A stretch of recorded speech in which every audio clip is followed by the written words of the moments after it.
اس کا کہیں رشتہ طے ہوا؟ نہیں ابھی نہیں، ابھی رشتہ دیکھ رہے ہیں، جلدی کرو، لڑکی 20 سال کی ہو گئی۔ شادی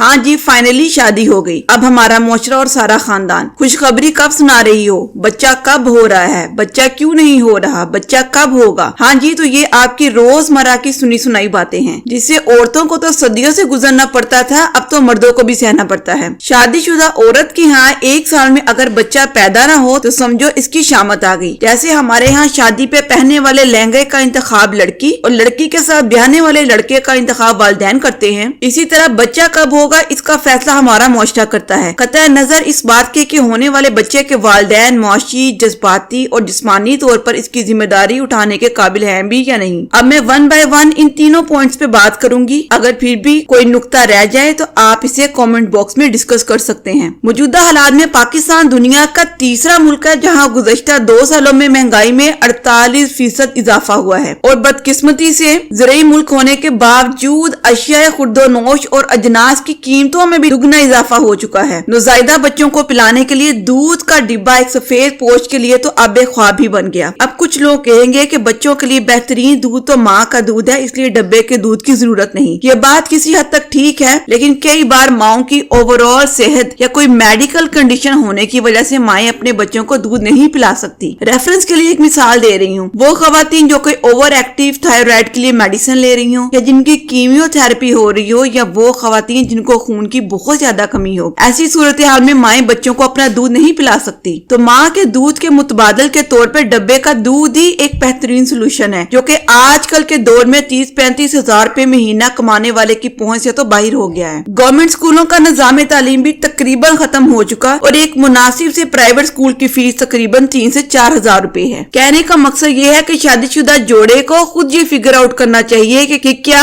وہ ایک بچہ پالنے کے لیے فائنینشلی اسٹیبل ہیں، اور یہ جو آپ کے ارد گرد لوگ آپ کو مشورہ دے رہے ہوتے ہیں نا کہ بچہ پیدا کر لو، بچہ اپنا رزق خود لے کے آئے گا، بچہ خود ہی پل جائے گا، بچہ ہم سب مل کے پال لیں گے، تو اس قسم کی بکواس باتوں کو آپ اگنور کریں۔ ہاں اللہ تعالیٰ یہ ضرور فرماتے ہیں کہ تمہیں رزق اللہ دیتا ہے اور آنے والے بچے کو بھی رزق اللہ ہی دے گا، لیکن اللہ نے تقدیر کو تدبیر سے جوڑا ہے۔ آپ محنت کریں گے، کوشش کریں گے، اپنی صلاحیتوں کو بہتر ڈائریکشن میں یوٹیلائز کریں گے تو ہی تقدیر میں لکھا رزق آپ تک پہنچے گا۔ تو یہ جو بوگس کنسپٹ آپ کے دماغ میں ڈالا گیا ہے نا کہ بچہ خود ہی پل جائے گا، اس کو نکالیں اپنے دماغوں سے، اپنے مالی حالات کے مطابق فیصلہ کریں آپ کو کب اور کتنے بچے چاہیے۔ دوسرا یہ کہ کیا آپ ایموشنلی سٹیبل ہیں ایک بچے کے لیے۔ ہمارے یہاں موسٹلی ارینج میرجز ہوتی ہیں، اگر تو وہ خاندان میں ہو جیسا کہ کزنز وغیرہ کے ساتھ، تو ایسی صورت میں کافی حد تک آپ کو پتا ہوتا ہے ایک دوسرے کے مزاج کا، گھر کے ماحول کا، اور اگر یہی شادی آؤٹ آف فیملی ہو تو میاں بیوی ایک دوسرے کو سمجھے بھی نہیں ہوتے، وہ یہ اندازہ بھی نہیں لگا پاتے کہ وہ ایک دوسرے کے ساتھ زندگی گزار بھی پائیں گے یا نہیں، اور وہ بچہ پیدا کر لیتے ہیں۔ اگر شادی نپ جائے تو ٹھیک، ورنہ طلاق کی صورت میں بچے کی پوری زندگی خراب۔ اور اسی مسئلے میں ایک اور ایشو کو ایڈ کرتی ہوں، اگر والدین ورکنگ پیرنٹس ہے، یعنی کہ دونوں ہی جاب کرتے ہیں اور ان کا ایک بچہ ہے، یا صرف ہسبینڈ جاب کرتا ہے لیکن رہتے وہ جوائنٹ فیملی سسٹم میں ہے جہاں وائف نے شوہر اور اپنے بچے کے علاوہ ساس سسر اور شوہر کے ان میرڈ بہن بھائیوں کا بھی خیال رکھنا ہو، تو وہاں ایک عورت ایک بچے کا بھی صحیح سے خیال نہیں رکھ پا رہی ہوتی اور ارد گرد کے لوگ اسے دوسرا بچہ پیدا کرنے کے لیے فورس کر رہے ہوتے ہیں، جبکہ حقیقت میں 1 سال سے چھوٹے بچے کو سنبھالنے میں شاید ہی کوئی ایسی خوش نصیب عورت ہو کہ اس کی نیند پوری ہو پائے، کیونکہ بچے نے تو رات کو بار بار جاگنا ہوتا ہے، اور ماں کو اپنی نیند خراب کر کے ایک بچے کو رات کو کئی بار فیڈ کروانا ہوتا ہے، کئی بار اس کا ڈائپر چینج کرنا ہوتا ہے، تو ایسے میں اسے اپنے لیے اور اپنے شوہر کے لیے تو وقت ہی نہیں ملتا۔ اس لیے اسی پوائنٹ پہ آ کے ان کے رشتے میں بھی فرق آنا شروع ہو جاتا ہے، کیونکہ شوہروں کو لگتا ہے کہ بیوی میں پہلی والی بات نہیں رہی، یہ سجی سورتی نہیں، یہ مجھے آفس جاتے ہوئے دروازے تک چھوڑنے نہیں آتی، اس کے کپڑوں سے اسمیل آ رہی ہے، یہ اداس دکھ رہی ہے، جبکہ عورتوں کو بھی لگ رہا ہوتا ہے کہ اس کے شوہر کو اب اس میں دلچسپی نہیں رہی۔ ابھی پہلے بچے کے بعد یہ دونوں اپنے آپ کو ایڈجسٹ کر ہی رہے ہوتے ہیں کہ ساتھ ہی فیملی والوں کے پریشر میں دوسرے بچے کی بھی تیاری کر لیں گے، بغیر یہ سوچے سمجھے کہ اس سے ان کے رشتے میں مزید دوری آئے گی، اور یہ دوسرا اور تیسرا بچہ ساتھ ساتھ پیدا کرنے کے پیچھے بھی بڑی ہے کمال کی مت ہے کہ ساتھ ساتھ پیدا ہوں گے، ساتھ ساتھ بڑے ہو جائیں گے۔ میاں بیوی کو یہ خود ڈیسائیڈ کرنا چاہیے کہ ساتھ ساتھ 2-3 بچے پیدا کر کے کہیں ان کا رشتہ کمپرومائز تو نہیں ہو رہا، تو بچوں میں 3 سے 4 سال کا وقفہ دیں اور اپنے رشتے کو